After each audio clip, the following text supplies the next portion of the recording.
Matt, sunburnt. That's how we're describing what happened to the Los Angeles Lakers in the desert. The defending champions, of course. Those Phoenix Suns obviously have something to say about those defending champs and to them. Here's how it went down. LeBron James, he was 12-2 in the first round of game ones in his playoff career. Chris Paul, this is his first playoff game with the Suns. Watch this. Taylor Horton Tucker attacks the bucket, misses. LeBron is there for the cleanup, but then you see Chris Paul go down, hitting his shoulder on Cameron Johnson, and he was hurt. And you see even LeBron go over to say, hey, you all right? Make sure. Trainers call it a right shoulder bruise. He'd go to the locker room, but he would come back. Anthony Davis, a huge story in this game, and for not a good reason if you're a Lakers fan. After scoring 42 the last time they faced Phoenix, he had just 13 on 5 of 16 from the floor. It was ugly. His plus-minus was minus 18, the worst he's had since he's been with the Lakers. Not good. To the fourth we go. Suns are up 86-75. Cameron Payne turnover. LeBron picks it up. Downhill he goes for the finish, and you heard the whistle and one. Lakers trying to come back. They're down 9 here at the free throw line. Misses the free throw. Paul undercuts him, and LeBron goes down on his shoulder, and he's hurting, in pain on the floor. But check out the little skirmish going on. Take a look at Payne and Alex Caruso. James missing there. Caruso grabs the ball. Payne shoves him to the ground. Caruso not happy, pokes the ball away from Payne, who in turn throws the ball at Caruso. I mean, it was just getting kind of ugly. This is very heated. Phoenix in the playoffs for the first time in 11 years. They're like, we're ready. Nobody's talking about us. Payne gets ejected. Minutes later, Suns are up 7. Devin Booker drives past Caruso. The floater over AD. How about Devin? 8 assists, 34 points, the most a Sun has ever had in their playoff debut. A miss there. Deandre Ayton with the tip in. Ayton had 21 and 16 boards in his playoff debut. Suns take game one 99-90. Afterwards, everybody talking. I mean, it was fun. It was a really entertaining game, an up-tempo game, and, we had a lot of fun with it. Anything you can do to win the game. So, that's our main objective every night. Not worry about shots, not worry about anything, just making the right plays and win the game. There's no way we're winning a game, let alone a series, with me playing the way I play. So, I mean, this was on me. I take full responsibility for sure. We'll be better game two.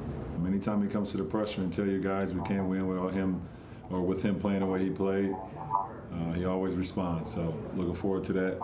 And when AD is AD, then we're the Lakers. Let's bring in our NBA analyst, Vince Carter. Wow, a lot to take in that game, Vince. We just heard AD take responsibility for the loss in game one. Is that fair? How much blame do you put on his shoulders for what happened in Phoenix? Absolutely. He expects greatness. He wants to win. He wants to take his team to the pinnacle and win a championship again. But for me, I think both of them, LeBron James as well as Anthony Davis, will take full responsibility. LeBron wants to make the game easier or as easy as possible for Anthony Davis. And Anthony Davis, being a pro, being the leader, being one of the go-to guys on that team, saying, hey, I take responsibility for my shooting night. I have to play better if we want to win, being the 8th seed playing on the road. So all they need to do is really just get one. So, yeah, he will be motivated coming out for game two. What about the Suns, the team that won? And, of course, you see DeAndre Ayton stepping up. You got Booker, Chris Paul in there as well.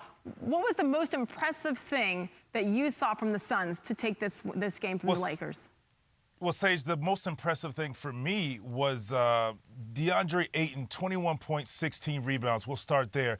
I think he brought life to them, extra possessions, and just giving them everything they needed to continue to play well. And with Chris Paul going out, of course, he came back in the game. Then Cameron Payne going out and then, being ejected, I should say.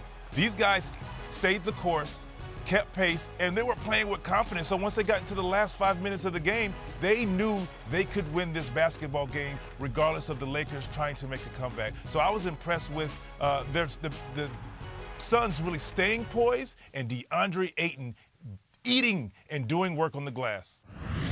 Got real quiet in there. It got real quiet in there.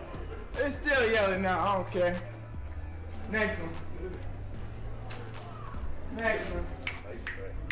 Well, it did get quiet in there. What about that? Vince Carter back with us here on SportsCenter. We just heard from Trae Young. He quieted that crowd, which has been waiting for playoff basketball for so long. And we say this all the time, VC, the biggest adjustments are made between games 1 and 2. So what adjustments must the Knicks make to bounce back in game 2? I mean, if you did not see the game, and you just saw those highlights, you know right now you have to stop Trae Young in the high pick and roll. You have John Collins who's a lob threat. You have Clint Capella, who's a lob threat. But the beautiful thing about it, they have shooters on the front side and the back side, which makes that play so tough. So you have to sacrifice. You have a decision to make. Do you double Trae early in the pick and roll and make him get rid of it and throw ahead to shooters?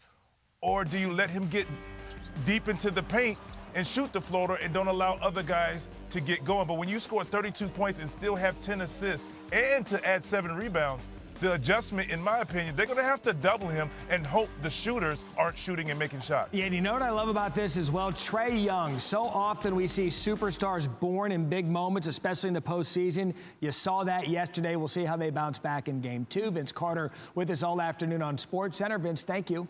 You got it. Thanks for watching ESPN on YouTube. For live streaming sports and premium content, subscribe to ESPN+.